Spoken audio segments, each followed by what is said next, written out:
Halo Sobat Kanal, jumpa lagi dengan saya, Amelia Nurfidianti. Saya dari Departemen Neurologi FKKMK UGM, RSUP Dr. Sarjito, Yogyakarta. Nah, kali ini kita akan membahas tentang tidur mendengkur. Kira-kira berbahaya atau tidak ya?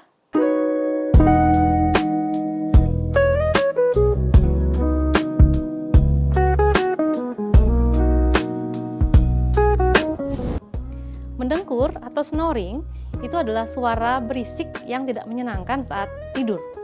Nah, suara ini bisa keluar ketika udara yang melewati mulut bagian belakang dan hidung terjadi gangguan. Mendengkur terjadi akibat gerakan udara dari mulut atau hidung yang menuju paru-paru membuat tenggorokan bergetar saat tertidur. Nah, getaran ini dapat mempersempit saluran pernapasan. Semakin sempit saluran napas, maka aliran udara menjadi lebih besar dan meningkatkan getaran jaringan. Inilah yang akhirnya menyebabkan suara keras atau mendengkur saat tidur. Banyak orang yang mendengkur dan seringkali orang terdekatnya bisa merasa terganggu. Tapi sayangnya hanya sedikit dari mereka yang mendengkur itu mengalami kejadian yang kita sebut sebagai obstructive sleep apnea atau disingkat OSA. Nah, apa itu OSA? Apakah OSA ini sama dengan mendengkur? Dan apakah mendengkur ini berbahaya? Coba kita tengok. Bedanya snoring dan OSA, kita lihat. Snoring atau mendengkur tadi bisa jadi merupakan salah satu gejala dari OSA, di mana kalau ini merupakan gejala OSA maka dia berbahaya.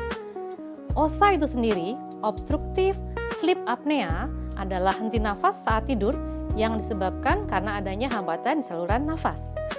Bagaimana sih siklus OSA terjadi? Pertama, ketika Anda tidur dengan tenang dan bernafas normal, maka tidak ada masalah. Udara saluran napas dapat mengalir dengan mudah ke paru-paru. Nah, kalau terjadi dengkuran dengan keras, ini berarti ada sebagian jalan napas yang terhambat. Napas yang terhambat ini tadi berarti udara sulit masuk ke paru-paru. Setelah itu, saluran napas bisa tertutup sepenuhnya, sehingga tidak ada lagi udara yang bisa mencapai paru-paru. Kondisi ini bisa mengakibatkan otak akan bereaksi dengan cara memberitahu untuk bernafas seperti biasa. Tetapi sayangnya tidak bisa bernafas karena jalan napas tertutup. Inilah yang disebut sebagai apnea. Setelah jeda 10-30 detik atau lebih, otak menyadari bahwa belum bernafas. Maka Anda bisa tiba-tiba terjaga untuk mengambil nafas. Nah, Anda bisa mengambil nafas ini saat proses mulai di pertengahan tidur dan bahkan itu bisa membuat tidurnya terganggu atau bangun dari tidur. Inilah yang disebut sebagai obstructive sleep apnea. Apa saja sebetulnya gejala OSA ini? Gejala utama adalah 1, pagi harinya Anda bisa merasa sangat mengantuk. Sudah ngerasa tidur di malam hari tapi kok paginya mengantuk terus ya? Tidak tahu mengapa. Kemudian saat tidur tadi ada laporan dari orang sekitar atau mungkin Anda mendengarkan sendiri ada dengkuran. Dan bahkan disaksikan adanya henti napas sewaktu tidur. Lalu apa sebetulnya kalau orang menderita OSA? Jadi orang yang menderita OSA nantinya akan berisiko tinggi terjadi hipertensi dan penyakit jantung. Mengapa? Karena gangguan pernafasan yang terjadi di malam hari tadi akan mengakibatkan otak kekurangan oksigen dalam jangka lama. Akhirnya jantung dan organ lain pun juga mendapatkan oksigen yang kurang optimal. Kemudian karena tidak cukup tidur, tubuh seringkali membutuhkan karbohidrat yang ekstra. Maka penderita OSA lama-kelamaan akan lebih gemuk karena dia akan makan banyak, berhubung karbohidratnya kurang optimal. Nah, kalau sudah gemuk atau obesitas, ini adalah faktor risiko berbagai penyakit, salah satunya sindrom metabolik.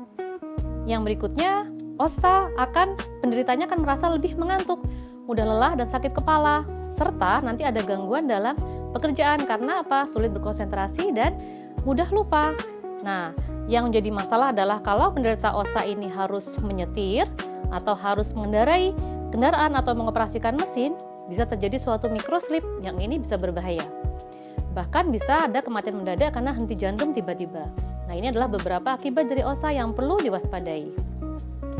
Kemudian tadi apakah OSA itu pasti mendengkur atau mendengkur berbahaya? Nah, prinsipnya mendengkur itu kalau bagian dari OSA maka berbahaya.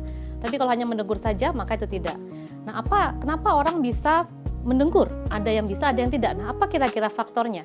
Yang pertama, pria akan lebih sering mendengkur dibandingkan wanita.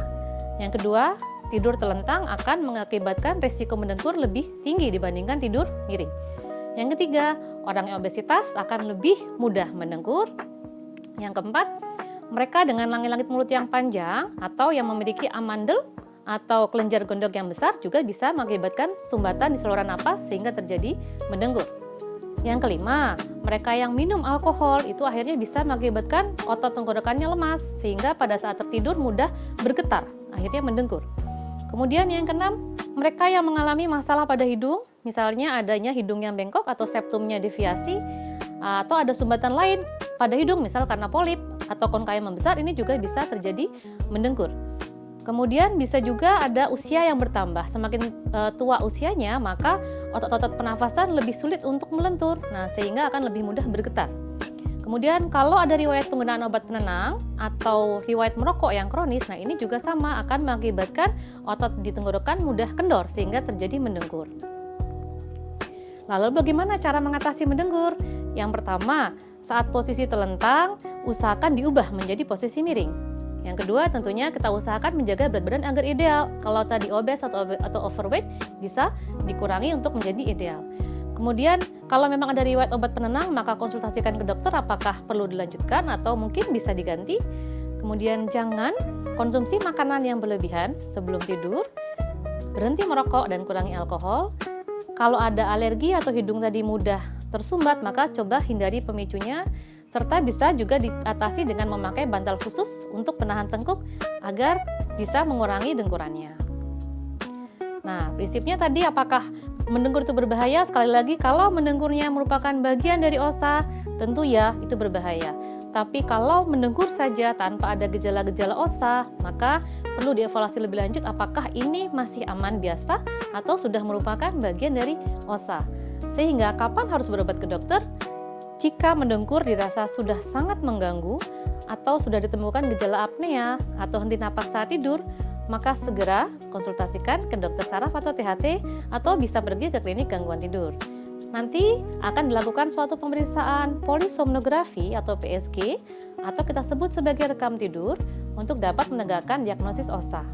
Nah, kalau sudah terdiagnosis osa sedang hingga berat, ini ada derajatnya, maka nanti diperlukan penanganan dengan penggunaan CPAP, yaitu Continuous Positive Air Pressure, yaitu suatu alat yang dapat memberikan tekanan udara positif ke saluran nafas, sehingga udara yang tadi terhambat di saluran nafas bisa lanjut sampai menuju paru-paru dan akhirnya menuju ke otak.